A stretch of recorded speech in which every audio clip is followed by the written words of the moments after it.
The following program is sponsored by Adams Financial Concepts.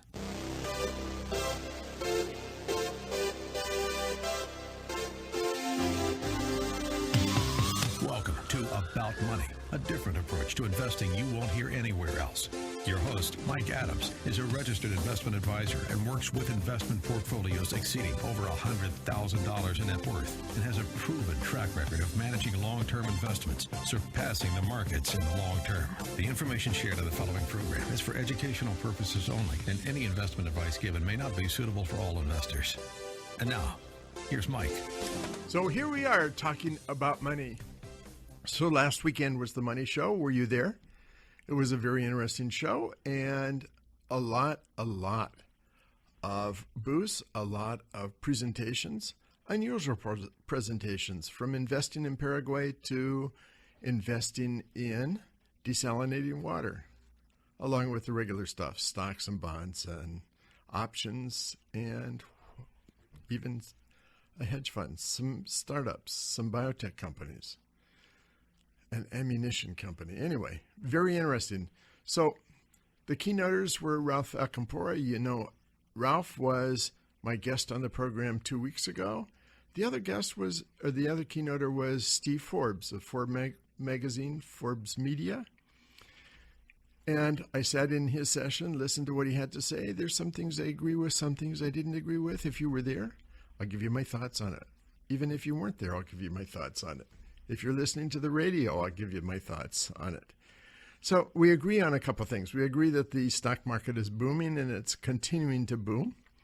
We disagree on some of the reasons. He gave several reasons. One, which I agree, the economy is doing very well. And he gave a couple reasons for that. Regulations. He believes that with the new administration, the Trump administration, they're doing away with a lot of regulations, and that's a big positive for him.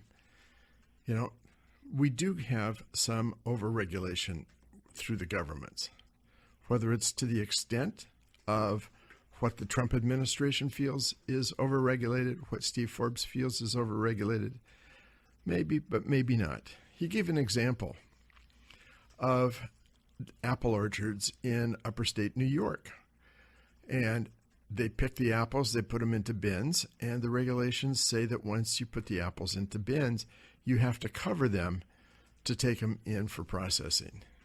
And his point was that the apples hang on the trees for 4 months, and then on that 1 hour or 2 hours that you pick the apples, they have to be covered. But you know, in thinking about it, maybe that's necessary and maybe not. But when the apples are hanging on the trees, you don't see very many birds pooping on the apples as they're on the trees. In my lifetime, and I've seen some apples come off trees. I've never seen apples that have been pooped on. On the other hand, if they're sitting in a bin, maybe they do get pooped on. I don't know. Is it a worthwhile regulation? Is it worth the man hours? Who knows? You know, definitely Steve Forbes felt it was not worth the hours. And maybe it is one of those areas that's overregulated. And I think he used the example because it got some laughs. But is it really overregulated? Some areas are overregulated. The second thing he said, driving the economy are the tax cuts. And on that, I disagree. You know, what the tax cuts were sold as supposed to do was supposed to stimulate capital investments. That was going to create more jobs. It was going to stimulate the economy. And from the growth in the economy, it was supposed to reduce the deficit. Now, Forbes had some nasty things to say about the Congressional Budget Office, the CBO. He said they were worthless. They were a drag on what went on. He made some really negative comments about it. But you know what? For all those negative comments he made, as far as the tax cuts, they were right. They said that it was going to increase the deficit. It has increased the deficit. While the administration said that it was going to reduce the deficit, that it was going to be positive for the economy, it's been anything but. We have not seen very much increase in capital spending. We haven't seen that many jobs created because of that, and we haven't seen the growth out of the economy that we were supposed to see. And I don't think that that's a huge surprise to most people. It wasn't just the CBO that thought that way. If you remember back to when the tax cuts were presented, you had Mnuchin, the Treasury Secretary. He has about 100 economists working for them. They should have been able to produce a report if it was really true and they really believed that the tax cuts were going to do what they said they were going to do. But remember, what he produced was a one-page document with no real details. So, with tax cuts, I agreed. That's very little capital investment. And the other thing is the money went mostly to corporations to reduce taxes and to increase their profitability, and they did. We saw a significant increase in profitability. That's, if you listen to my radio program back at the beginning of the previous year, you see that that's what I estimated was going to happen. We're going to see an increase. It was going to be very positive for the stock market. We did. We saw an increase of about 14% in earnings over and above what was expected. And it helped the very highest part of the economic scale. The people, the wealthiest, got a great deal of benefit. Did it help the workers? To some degree, but already that's beginning to go away too.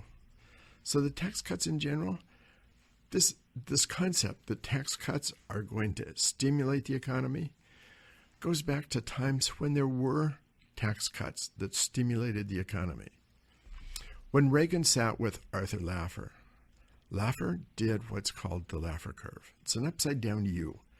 And he talked about how when taxes are raised, when you look at the amount of tax compared to the amount of money coming into the federal government, on the left-hand side of the upside-down U, if you have no taxes, you have no money coming into the government. On the right side, where the U comes down on the very right side, if you tax 100% of income, nobody works, so you have no money coming into the government. So you have this upside down U, so that as you increase taxes, you continue to bring more money into the federal government till you reach a point where taxes become burdensome, and then as taxes go up, you begin to get less and less money because there's a disincentive to work. That's the Laffer curve. And it depends on tax cuts, depends upon where you are on that curve. And right now, what we're finding is we're on the right side of that curve, so that when we are on the left side of the curve, when we lower taxes, it reduces the amount of money coming into the government. When Kennedy reduced taxes, they were on the right side of the curve. So what you saw was a stimulus of the economy and an increase in government revenues and an increase in the economy. And did I say that right? On the right side, the left side? You get the picture. You got to be on the right side of the U. Whether it's the left side or the right side, it needs to, okay. That's the idea. You have to know where you are. The Bush tax cuts were on the wrong side of the U. The Bush tax cut came in, and what did they do? They increased the deficit. They did not decrease the deficit, and they didn't stimulate the economy. Even though Larry Kudlow kept saying up until 2009 that they had, in fact, stimulated the economy, and it was just the stealth economy that was going on. We weren't seeing the real thing.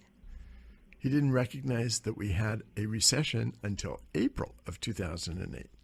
Finally recognized that he kept saying the tax cuts are stimulating. We have this stealth economy going on, this stealth stimulus. Anyway, now he's chairman of the Council of Economic Advisors. So, the other thing is Forbes wants to go to the gold standard. There's not enough time to talk about that either. So, but the upshot was that Forbes talked about the booming stock market. And yes, we have had a booming stock market. There are people who believe that everything that Trump does is right and everything Obama did was wrong. And there are other people that believe everything that Obama did is right and everything that Trump did is wrong. I'm a numbers guy. I just look at the numbers. And if you look at the stock market under Trump versus the stock market under Obama, Obama's market actually outperformed. Now, he started from a much lower level, so it's much more difficult to go from where he went, or it's from where Trump went to where he went. I'll get it right.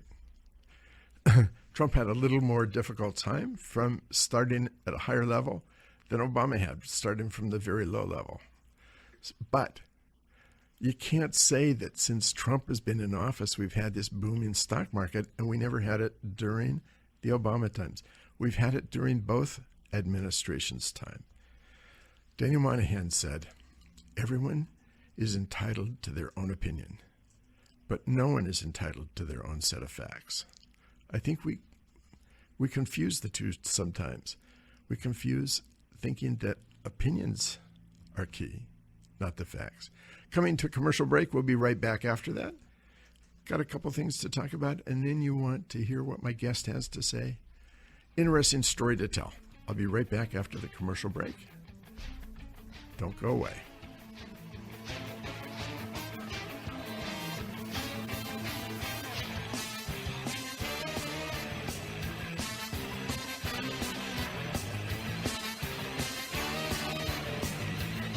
More about money coming up with Mike Adams on AM 1590, The Answer. For more information, click on adamsfinancialconcepts.com. About Money continues. Remember the website, adamsfinancialconcepts.com. Here's Mike. So anyway, let me wrap up the money show. I did 4 presentations, actually only 3 presentations because my 4th presentation was supposed to be at 3:15 or 2:45 on Sunday afternoon, Father's Day, and there were only 2 people that showed up for the presentation. I said, we can talk about whatever you want to talk about. They said, we live in Tacoma. We'd rather talk about the drive home. I said, okay. So they left. I had no one to talk to. So the 4th presentation didn't get talked about to anyone. That's okay. My presentation on how will the secular bull market end was attended by a number of people in the very large room. So was my presentation on delivering superior stock returns while minimizing risk. And I did a presentation on China. All those were pretty well attended. So if you weren't there, you should have been. And if you weren't there, you can see the presentation on how the secular bull market will end. You can see the presentation on superior stock returns with minimizing risk. Both of those presentations you can find by logging into the Seattle Money Show or the Money Show Seattle, either one. We'll get you there. Log on to the speakers, go to Mike Adams, and you can actually do a podcast of both those presentations. One is like 30 minutes and the other is like 40 minutes. Well worth the time to spend, in my opinion. Of course, what else would I say? So, there's something new. New article came out in Investment News this past week, saying that 85% of financial advisors now are using model portfolios. So, for example, this is something that we've seen with our 401ks.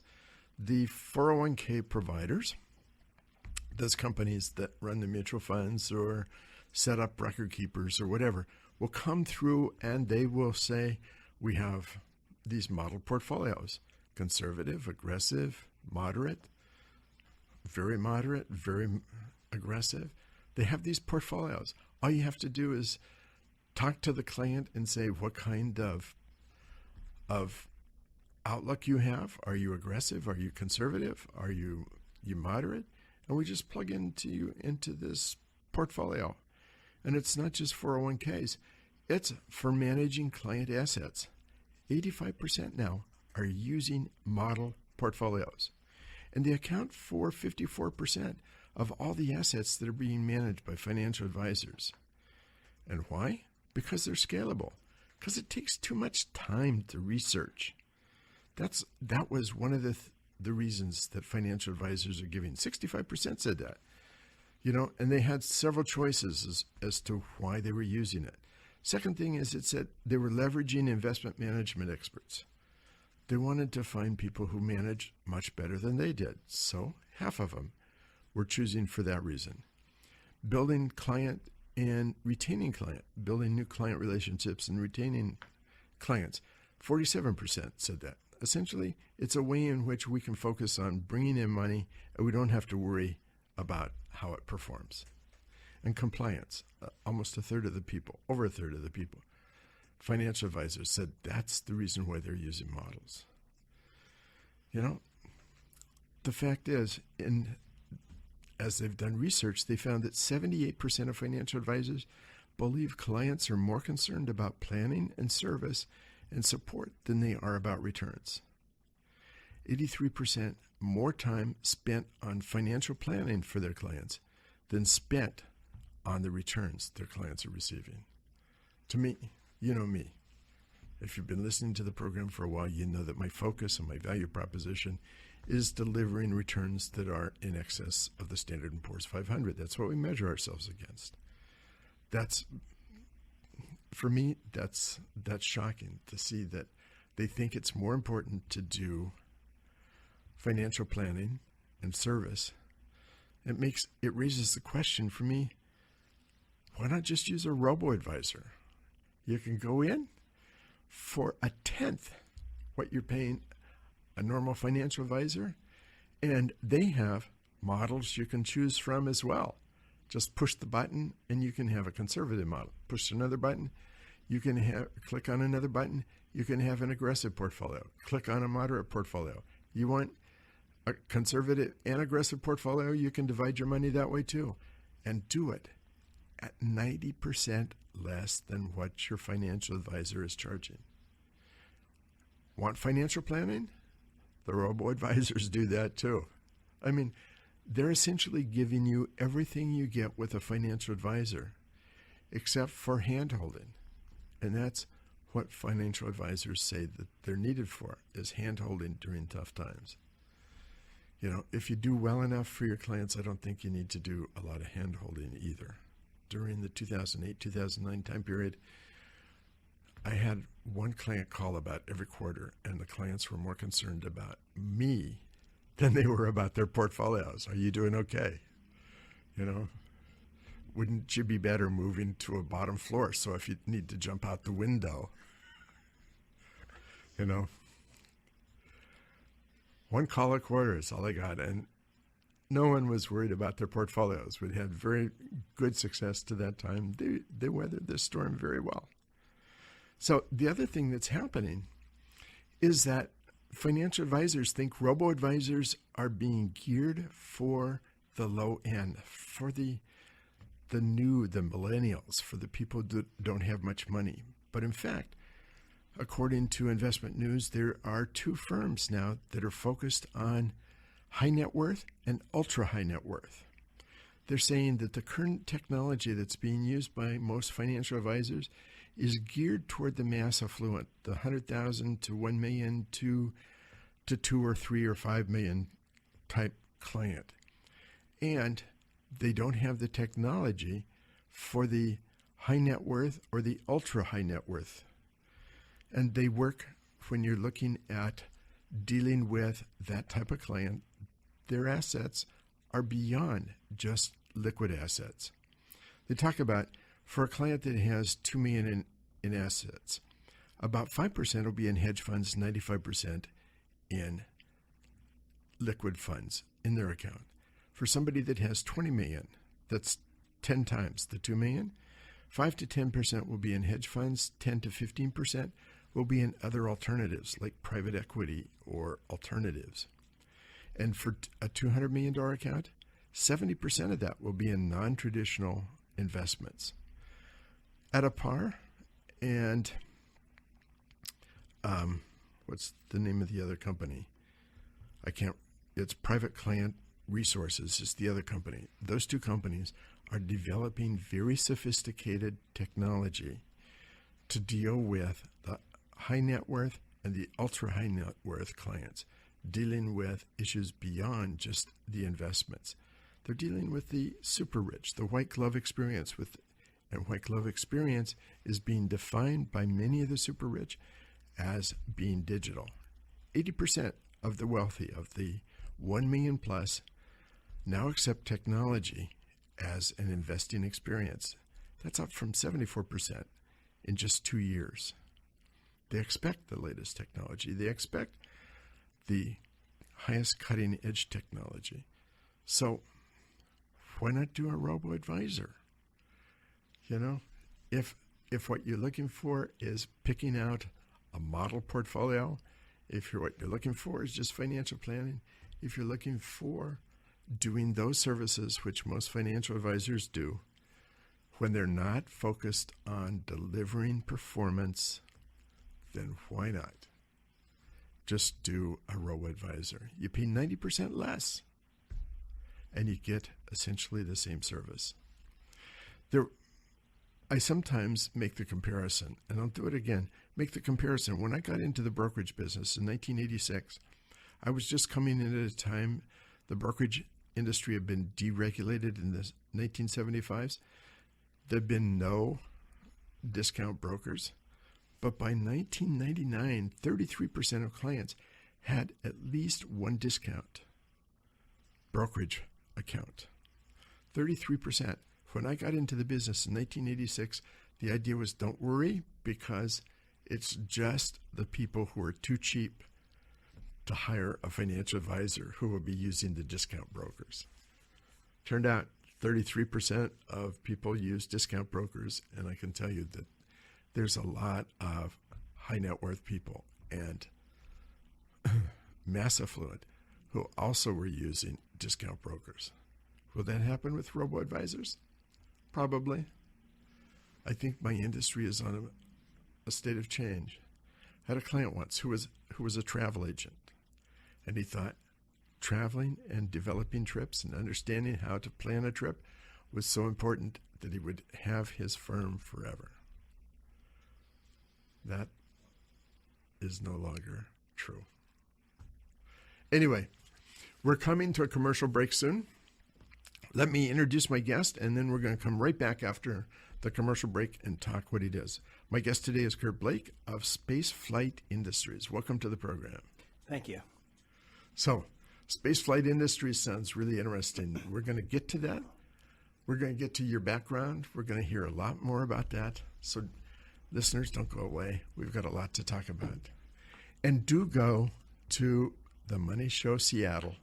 Check out the podcast. Check the speaker. The speaker is Mike Adams. Look at how this bull market is going to end. And also, superior returns, minimizing risk. Both of those are on there. And if you're listening to this program very often, you're hearing some of the comments of people who were at those presentations. I have not heard those, but I understand that they were pretty good.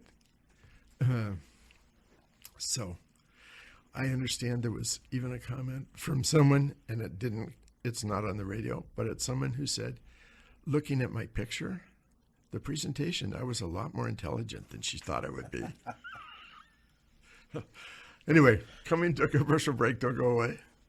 I hope I'm more intelligent than my picture looks. You can be the guest. Go see my presentations. You can decide whether I'm more intelligent than my picture too. We'll be right back after this break.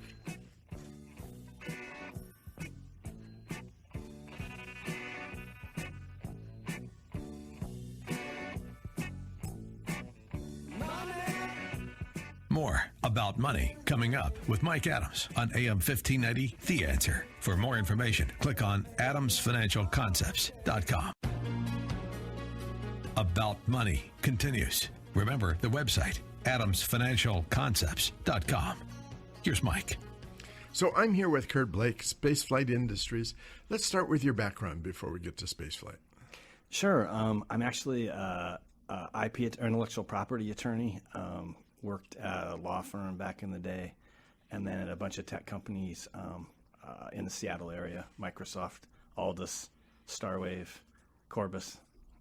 Lots of background. Lots of background. Then decided it was time to move into space. Always was interested in the area, and really wanted to learn more about it. So teach us about what you're doing. Space flight technology, space flight industries. So we're basically a freight forwarder to space. We buy up excess capacity on launch vehicles around the world, whether they be, SpaceX, Rocket Lab here in the U.S., Arianespace in France, PSLV launch vehicles in India, Soyuz in Russia. We buy up capacity on those and launch small satellites up into space. Provide sort of a full service turnkey approach. Someone comes to us, they want to get a satellite into a certain orbit. We go ahead and do it for them, and then tell them where they can find it so they can communicate it with it later. So, what type of companies are now putting up satellites at one time? All sorts of them, but as the satellite industry has moved to many more small satellites instead of few large satellites, what that's meant is that there's constellations now of Earth imaging satellites, communication satellites, all kinds of different things, because the cost, as there was more demand for launches for small satellites, there started to come on board more and more smaller launch vehicles and medium-sized launch vehicles. That drove the price down because there was more supply. And so then more people saw that with lower cost of getting launches, there was an opportunity to bring new ideas into the area and have all kinds of new sort of ideas. We recently launched the Israeli lunar lander. We launched back in February. We launched the largest assemblage of small satellites out of the U.S. in last December on the SSOA launch vehicle. We basically do a launch pretty much every month from somewhere. So how do you keep the satellites from running into each other? You put up my satellite, it bangs into yours. Yeah. Well, actually, that's an interesting question. When we do a launch like SSOA, which had 64 satellites on it that we deployed, we have to obtain permission from the FCC as part of our launch, because we communicate with our payload structure so that we can deploy all those satellites. We make sure that our deployment sequence is run in such a way that there won't be interaction, recontact it's called, between the different satellites. So we run lots of Monte Carlo sequences to make sure that won't happen. Thousands, actually, to make sure that we've got a solution for deployment that reduces the chances of recontact to a minimum. Okay, so I'm trying to visualize how this happens. You have this big rocket, this big tube that goes up, and it's got all these 64 satellites sitting there. And then the doors open, and how do they come out of there? So really what happens is that there's a structure that sits atop the launch vehicle. If you remember the Apollo days, the command module and all that stuff. Now there's a structure that sits on top of it that's basically a bunch of different rings in all kinds of different configurations. And those rings have affixed to them all kinds of different satellites of different sizes and shapes. And so we have, a computer that is the brains of the thing that then deploys those satellites off all those rings and off that entire payload stack out at various points so that, again, so the recontact doesn't occur. Then that sequence, that payload stack of rings and the like, comes back down to Earth again as part of the whole thing, so that that ends up disintegrating in upper Earth orbit, and then to minimize the chances of damage. It's an incredibly highly technical, and the logistics on getting that done. The logistics are amazing. The person behind it, the team actually works in Auburn. Part of the time, there's an area where we integrate and build that payload stack, and it's like a real symphony when we have customers coming in, sort of pre-launch, that are bringing their satellites in, getting those integrated onto the payload stack, and then we generally truck the whole thing down to either Vandenberg or the Cape if it's a U.S. launch. Otherwise, we fly it to wherever it's going, and then those things get deployed out into space after the launch occurs. So that's the launch. On the other end of the deal is what happens to the satellites when they're no longer transmitting the data. Sure. Well, when the FCC licenses a satellite so that the owner manufacturer can communicate with it, they agree upon what the orbital life of the satellite will be, so how long it will remain functional. And then the satellite operator has to agree that satellite will come down within 25 years after the end of its orbital life. So what they do is make sure that either the altitude is such that it will naturally come down within that period, or it has remaining propulsion on the spacecraft to enable it to come down more rapidly and beat the 25-year rule. So what happens if I'm sitting out by the beach and a satellite suddenly has not disintegrated? Well, hopefully that won't happen because it will have disintegrated on the way down. But there are rules around what the odds of having a piece of a satellite come down have to be before they're allowed to launch. I think it's 1 in 10,000 are the odds that before a satellite's allowed to launch, that it has to be able to come down and not cause damage to folks or property. So if there's been 9,999 that... then you're it. So you say that you rent space on, Well, on a launch. We buy capacity. Or buy capacity. Yeah, we don't really rent it because once it's used, right? So what else goes up along with your satellites? It depends. So we generally, our business model has been buying what's called secondary capacity. So there's a primary on the launch vehicle, and it gets to dictate basically the schedule. So it's known what orbit it's going to, but it gets to say, we're going to go in October of 2020 or whenever the time frame is. And then the secondaries have to be ready at that point. If they're late and they don't have any rights beyond that, then they just end up sitting on the ground and we fly a mass model in their place. But so that's generally what we do. It's sort of like standby, not exactly like standby, but secondly a second tier class, which means that it's a lot cheaper to get to space.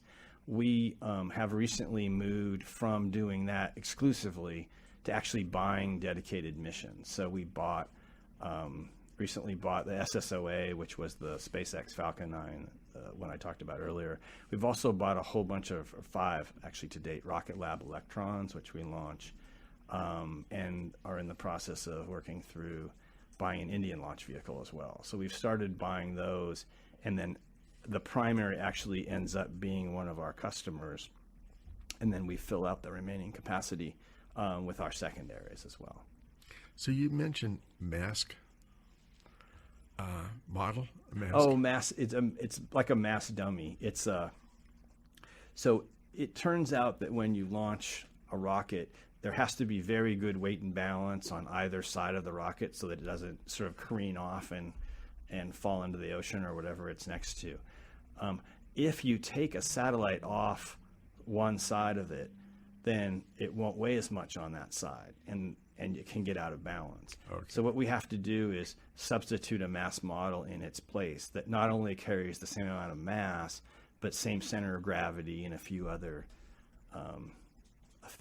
things from your physics properties back in school. It's a complicated thing, and it seems to be growing rapidly. Oh, the emergence of the small satellite market is truly amazing. I mean, it sort of follows the all the different technologies that we've seen move from much larger, things like mainframe computers all the way down to PCs and then down to pads and phones.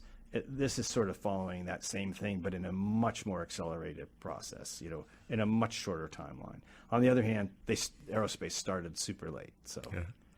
So I don't know that any listener would have need or would it have interest in the satellite. Not sure if they do, they've already contacted you. But just for listeners' interest, I would imagine your website would be interesting to see. Just go to spaceflight.com. Easy to remember. And we've got pricing on there, so you can see how much, depending on the mass of your satellite, what it's likely to cost to get to orbit. Think of that kind of as a list price, and then so you can budget on that, and hopefully we can get you a better price once you send us that you're interested, and then we'll actually fill out the form on the website, and then we'll move forward. So glad to have you involved. Okay. And maybe if we have some people we'd like to send into space, we can send them to. Always a possibility. Thanks for being on the program. All right. Thank you very much. So we're going to come back. We've got things to talk about in the last segment of the program. We're going to be talking about George Eastman. So don't go away. We're going to come right back after this commercial break and do once again, go to the website, The Money Show Seattle, look for Mike Adams, log on and check out how is the secular bull market going to end. And secondly, check out Superior Stock Returns, Minimizing Risk. I'll be right back.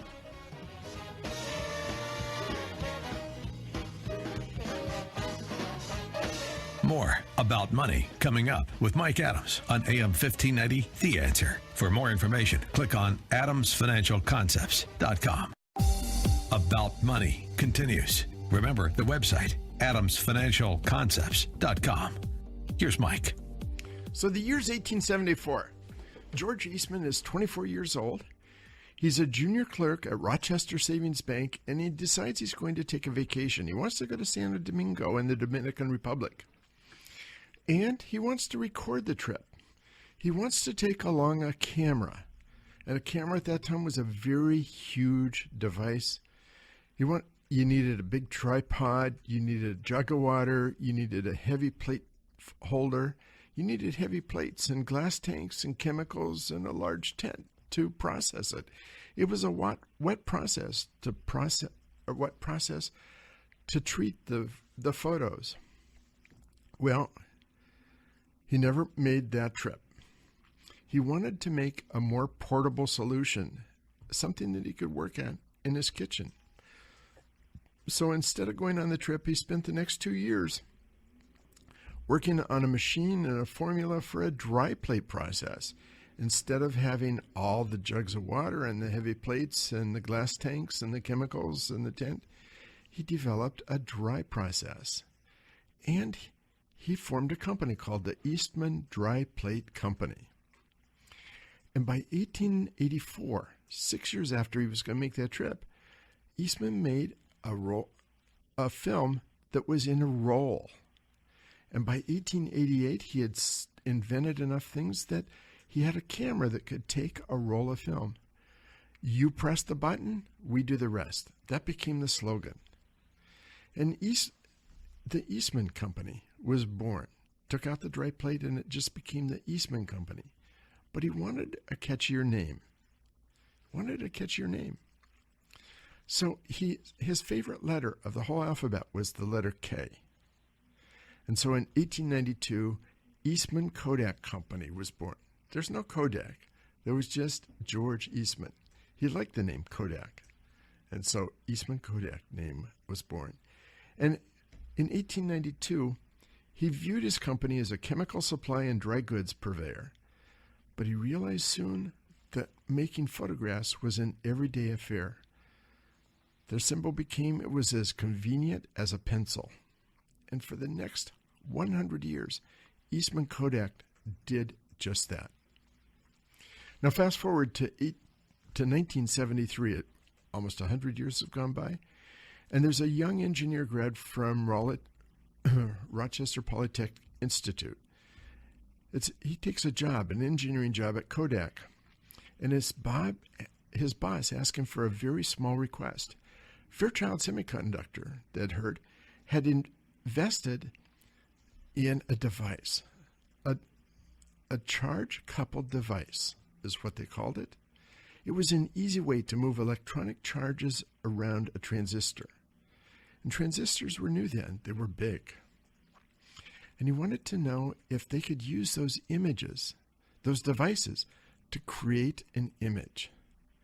And Sasson, the guy's name, used CCDs to make the first digital still camera and the first digital recording device.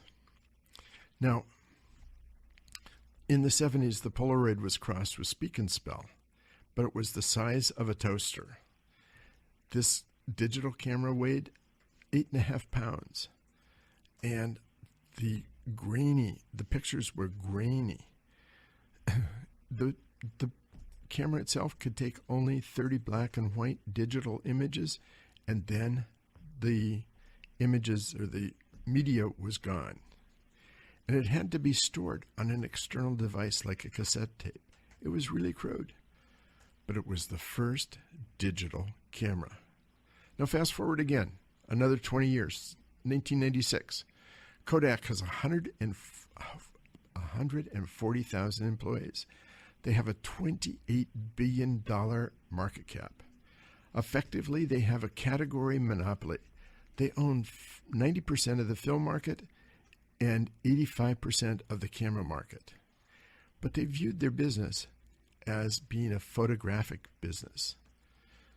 Instead, the reality was the desire was to record our lives, to capture the moment, to record the key events in history. Their business was recording memories in reality. It wasn't photographic. It's not what they saw. They saw Kodak. The management of the company saw this themselves in the photography business, not in the memories business. And they saw the digital camera as undercutting their chemical and photographic film business. And they didn't see how a 0.01 megapixel image camera could grow exponentially to produce high-resolution images, so they ignored it.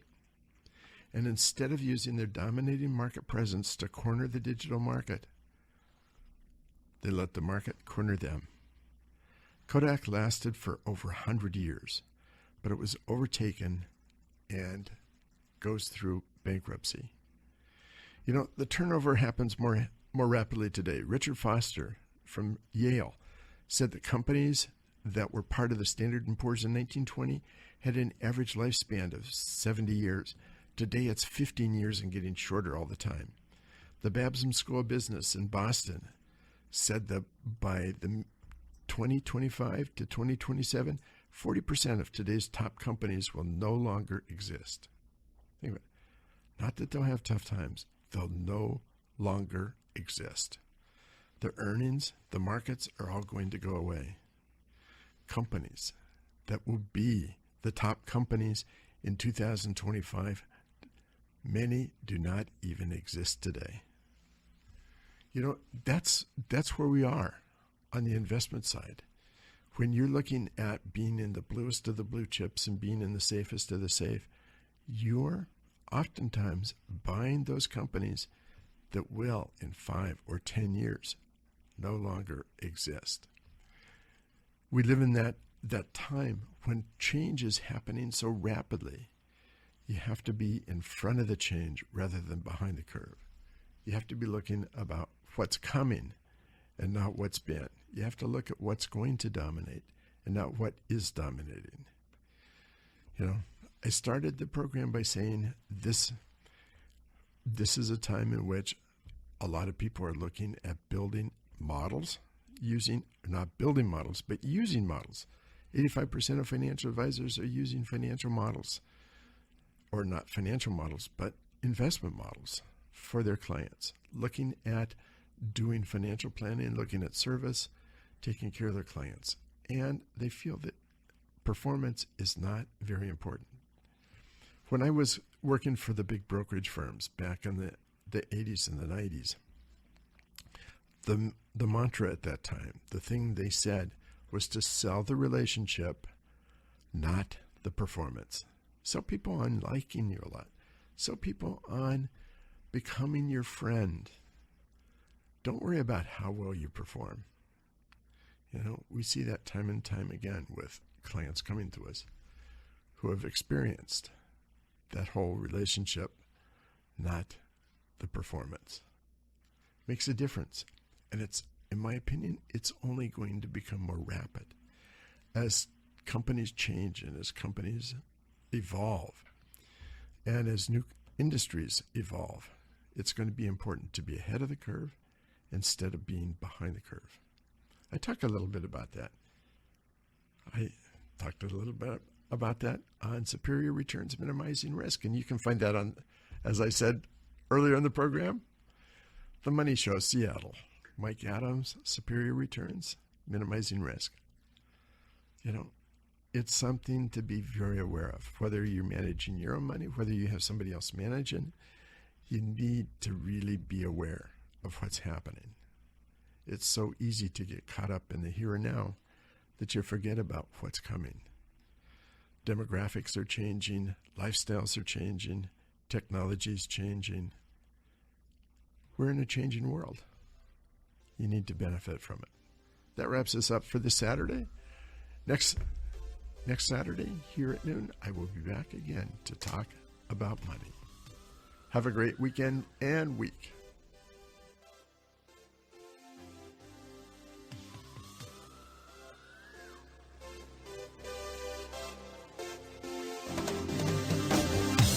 Listening to About Money with Mike Adams, a registered investment advisor. If you'd like more information about what you heard today, or about Mike's investment philosophy and strategy, or if you'd like Mike to evaluate your own portfolio, click on adamsfinancialconcepts.com. That's adamsfinancialconcepts.com. The information shared in the preceding program was for educational purposes only, and any investment advice given may not be suitable for all investors. Join us again next Saturday at noon for more About Money with Mike Adams here on AM 1590. The Answer. The preceding program was sponsored by Adams Financial.